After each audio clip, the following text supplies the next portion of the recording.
I've been with my spouse for 10.5 years. We think we were married when we were rather young. At the moment, it felt perfect for both of us. Alternatively, she was a young woman. We came to the conclusion that our 1.5 years together was sufficient. Although we knew we were meant to be together, I'm not sure that's still the case in light of some recent events. I work for a fairly good company, and with my brothers, I own a jewelry company that we started from nothing and have grown to be really profitable, which is always something to be proud of. Although I am aware that doing business with family members can be challenging, for us, it has been an absolute dream. Since we've never been the type of siblings to argue frequently, your experience may differ greatly from ours. However, my wife built a charming cafe where people could come read books, have coffee, and get pastries. She is one of those persons that proudly makes reading their personality and has always had a strong interest in literature. I was so irritated by those individuals before I even met her. Yes, I am a hypocrite, though. Bite me! Since I was attempting to assist her and have paid the rent on the space she is using for the cafe, I must admit that I was pretty enthralled with the notion. The location in a more upscale area of town makes it somewhat pricey. But business is starting to turn a profit at least. There's no more worrying about rent. And that was sufficient to make me smile. That, in my opinion, is the background you require. This is when the real story begins. She approached me to tell me about this new man who had been at the cafe. I can't recall the precise date, but I believe it was around March. She said he was quite attractive. Being a comfortable person, I discovered that the two of us could discuss someone's appearance objectively without it becoming a major problem. But there was something about the way she continued to talk about this person. That was unusual. Presumably, he resembled the kind of manly hero she finds in the genre of smut that appeals to women readers. Yes, she enjoys such kinds of novels as well. I'll never understand why, but it seems like the cheesiest kind of romanticism is what makes those all-book talk type women tick. She continued talking about this guy for a while before. It stopped. But I have to confess that the language she used to describe him was a lot like what she would use to describe the chilly Russian hitman who fell in love with a woman in their apartment building's laundry room. No, that is not a fabrication. That's from a real book, one she enjoys reading. That was the end of today. But she told me that he came back the next day and they spoke for a long time. Previously, he was a Serbian car salesperson. But in search of a better life, he decided to relocate to the United States. She said it took him a while to get his bearings and orient himself. He was seeking employment at local dealerships as that was his area of expertise. In 10 minutes or less, I discovered that he was tall, blonde, attractive, well-dressed, and clearly had an accent. It seems that he enjoyed reading fantasy novels like The Lord of the Rings and works set in the American West. She cafes customers with me, so this wasn't unusual, but once more a lot of flowery language was used. And it appeared as though she was inadvertently fetishizing him. She eventually stopped talking about him in depth because he was no longer new to her, but it was evident that he was still a frequent customer at her cafe, and it made me feel much better to know that he wasn't considered worthy of lengthy spills every night. In fact, when I stopped by her cafe one afternoon to offer her lunch, I noticed a man who seemed to match the description sitting in the corner. He was really a handsome person, and I was positive it was him. He went by Ivan, she told me. This is about where things start to get a little crazy. I questioned her what was going on one night when she returned home with a silly smile on her face. She added that Ivan had walked her home, and throughout their conversation they had discussed books extensively.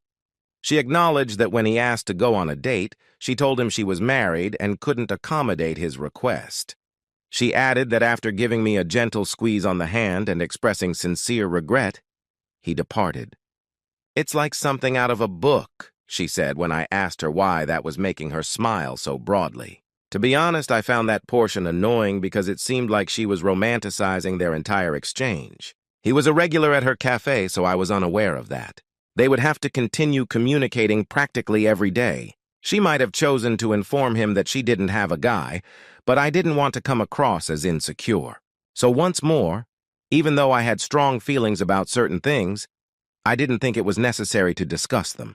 I have to move past my feelings. Isn't that right? After a week or so, my wife returned home with a bouquet of flowers that she immediately put in a vase, which was when I finally saw that this wasn't the case.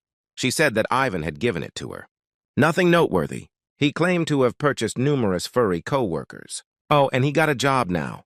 She was celebrating her birthday, and because he usually notices how hard I work, he just felt it would be good to get me some. She was attempting to portray herself as a schoolgirl who didn't know when someone liked her, so I felt my head start to heat up as she said that. I questioned her directly if she sensed that Ivan was genuinely fond of her. She thought the flowers were just a kind gesture, but admitted it was clear, especially after he asked her out. And that confused me since, as a guy, you probably don't send flowers to a girl who turns you down. Even as a matter of friendliness, even if it was because she was married, he was still attempting, or perhaps he was attempting, to get under her clothes and cut out all the romantic details. At the time, he was finding it simple to make approaches. I was aware that he would not be stopping anytime soon. I was correct. My wife returned home somewhat later than normal 2 days later. She didn't notify me that she would be running late, and I believe it was over 2 hours later. She had already missed 2 calls that went unanswered, so had decided to give it some more time, since it wasn't the first time she had ever arrived home late. However, she arrived at home before I could make a 3rd call, and it was quite bubbly. "You won't think I had such a fun evening." She started out by saying that before going into a long diatribe about how she had told Ivan where the museum was and how they wanted to have some American pizza, as he had never had some and had only ever seen it in movies. After that, they strolled and conversed while enjoying pizza and a lot of other uninteresting things. But I let her finish. When she was finished, I asked her if she felt a connection to Ivan. She pretended to be rather astonished and insulted, stating that I was the only one she was drawn to in that way. Of course she wasn't. She explained that she was only attempting to extend a warm greeting to a visitor who was a stranger in a foreign land with no friends or family around to tour him around and respond to his inquiries. All of this didn't really convince me. I therefore informed her up front that she needed to break up with Ivan. Yes, that led to a major altercation. She talked about how it was being insecure, how nothing was fair, how it should stop feeling threatened, and a bunch of other ridiculous things which was to be expected, even though I was furious. I managed to control my temper and keep it in check, but I didn't back down. I urged her to cease doing anything extracurricular with Ivan. Given that he was a client, it was appropriate for him to visit her cafe. However, it wasn't intended to continue past that point. I asked her to picture herself in my position if a Serbian girl came to buy a bracelet and then decided to take her out for walks around the town and all that kind of. She said I would understand, but I believe we can all see that's a lie. I slept on the couch to cut a long tale short. I stopped hearing about Ivan and all his drama, which was beneficial for my mental health, though no one is surprised by it. Once more, I was aware that she would be chatting to him at her cafe, but there was only so much that could transpire there. Besides, she was leaving for home at her usual hour every night, so I was pretty sure that nothing was going on. And my wife wasn't there one day, and I happened to stroll into her cafe at random. I started to get quite suspicious. Ivan wasn't either. But that didn't really matter because I couldn't have been certain he would have been there at that particular moment. However, the fact that she wasn't present meant a lot because that was highly unusual. I considered making a huge fuss out of it, or waiting for her to return, or even asking one of her staff members where she had disappeared.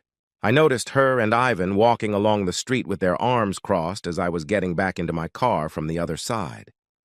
Even though it took all of my strength not to jump across the street, beat the shit out of the guy, and yell at her, I managed to stay in the car, watch them enter the cafe, and then I drove away. That was yesterday, and I had a terrible time thinking about it. As soon as she got home, I wanted to confront her about it, but I believe that having knowledge that the other person is unaware of gives you a lot of power. It will facilitate my ability to detect other potential lies. For example, when I asked her how her day went after she got home, she gave me a fairly straightforward account without mentioning any trips. I am here because I don't know where Ivan is. Is it better to go directly to her or try to get more information before I confront her?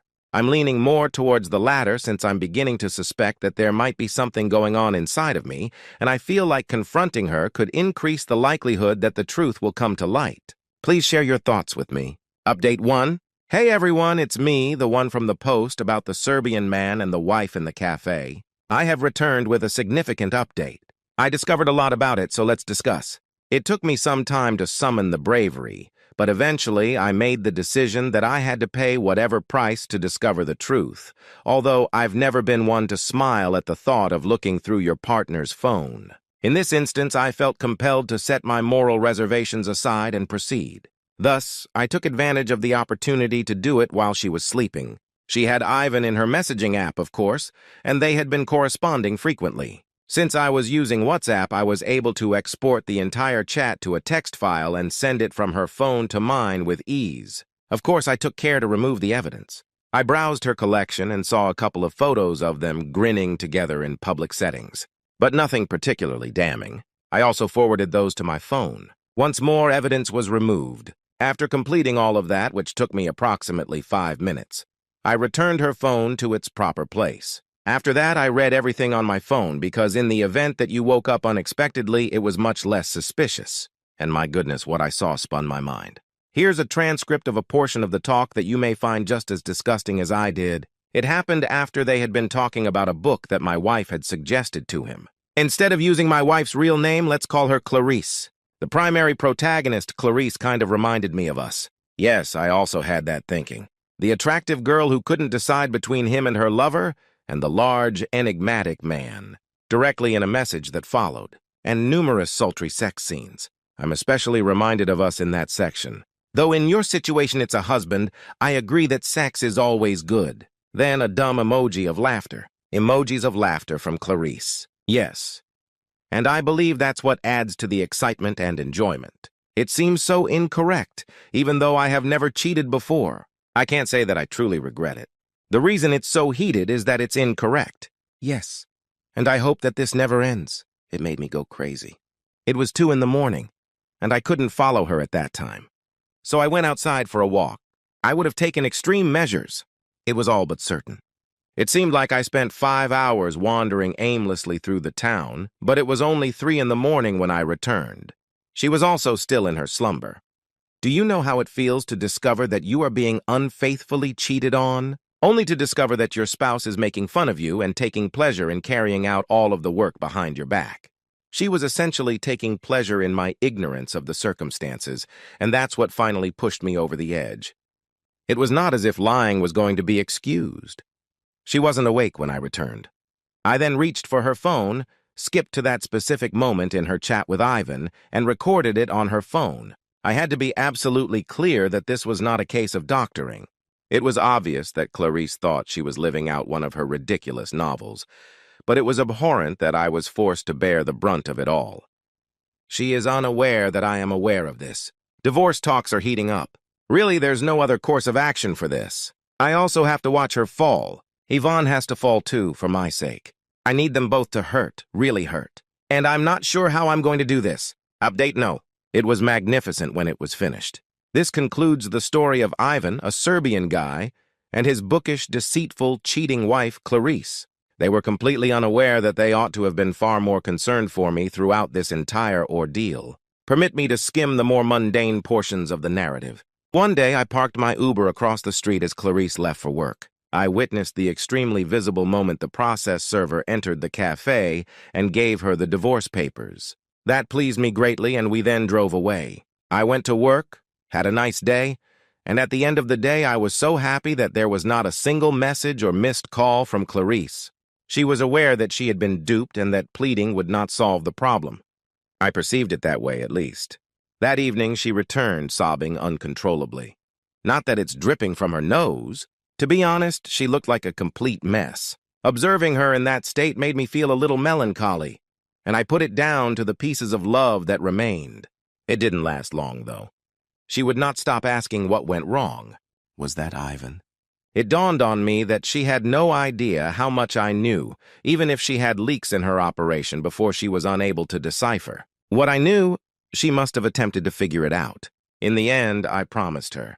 Not sure if it was better to let her know that I knew about Ivan or not. I didn't tell her anything more other than that I had seen her, and that I had been holding it in that day when we had been strolling arm in arm. That's when she became bold and began to call me names and beg half the time. She said there was no grounds for divorcing her for it. It was inappropriate of her to continue seeing him. However, nothing was occurring between them, and my insecurity was the reason for it. I was harboring jealousy. It seemed that she was unsure of whether to offend me or bow down. Ultimately, I told her to leave my residence, and she complied. That is where the real divorcing stage begins. I had a great time throughout that portion, since I am far wealthier than her. I stand to lose a great deal in a divorce, but I also have to pay a great deal more for quality legal representation, which is exactly what I did. Hire a competent attorney when you file for divorce. I can assure you all that it will be worthwhile, as I own numerous photos of the couple, and, after voicing my worries, the text conversations that unequivocally prove their adultery. Furthermore, my amazing attorney was able to identify transactions in her joint account that appeared to have been made for Ivan. The dates on several transactions matched the dates in the transcript of the complete text message in which he expressed gratitude to her for specific things, and it became quite evident that she was treating her Serbian lover boy with our money. I enjoyed watching the lawyer portray her as a gold digger. He did an excellent job at it. She gave it her all in the fight, but to be honest, I couldn't find anything noteworthy. I'm not a perfect guy, but I also don't have any shortcomings that would cause a divorce. I had pretty much everything I needed by the time the divorce ended. I retained my car and my house, and no alimony was asked of me because of that fairly high-profile affair and the fact that I had put her up with a lucrative business. Judge, I love you. Yes, she was able to keep the car I got her. That didn't seem like something I needed to worry about. And since she didn't walk away from the divorce completely empty-handed, it was simpler to accept what I took. This is my favorite part right now. Even was tough to get even with. It was really challenging. However, one day he was leaving the cafe, and I trailed after him around the bend and down the street. I grabbed his attention, made my introduction, and gave him a hard blow to the jaw. He looked astonished when I used my hand to bust his lip and knock him to the ground, even though it hurt a lot. Although I wasn't seeking a street fight, I would have accepted one if one had been offered. After that, he got up and went, which suggests to me that he realized he had no moral high ground on this one. It was satisfying. He knew he was having an affair, so I wish I could have done more. But that was sufficient for me, and probably the best I could have done, short of filing a criminal complaint. Clarice followed. You are aware of the rent I was covering for her? It was due again, and this time it was pricey because her cafe was located in such a lovely section of town. Normally, it was due on May 1st, but she didn't come to me until the end of May when she sobbed over the phone and told me she was desperate to pay the cafe's rent, but didn't have the money. She begged and begged, but as I hung off, I urged her to sell the car to raise the money for it. Throughout that week, she called multiple times, but I didn't answer. Warning, spoiler alert. When she called to start cursing me out, I learned that she had sold the automobile. At the very least, she claimed it was evil that I couldn't do anything to help her. I told her it was wicked to consider cheating on me to be thrilling and enjoyable. She had nothing to respond to that. I'm going to wait until May of next year to find out how she manages her rent. She'll lose the cafe too if the gods have their way, especially because she won't have access to my bookkeeper anymore. It's been delightful. To be honest, I recently become single and am quite happy and wealthy. I'm not going to lie, the divorce, the betrayal, and the infidelity hurt like hell. But you have to move on, right? That's my plan of action. We appreciate your support and guidance, as well as your continued presence.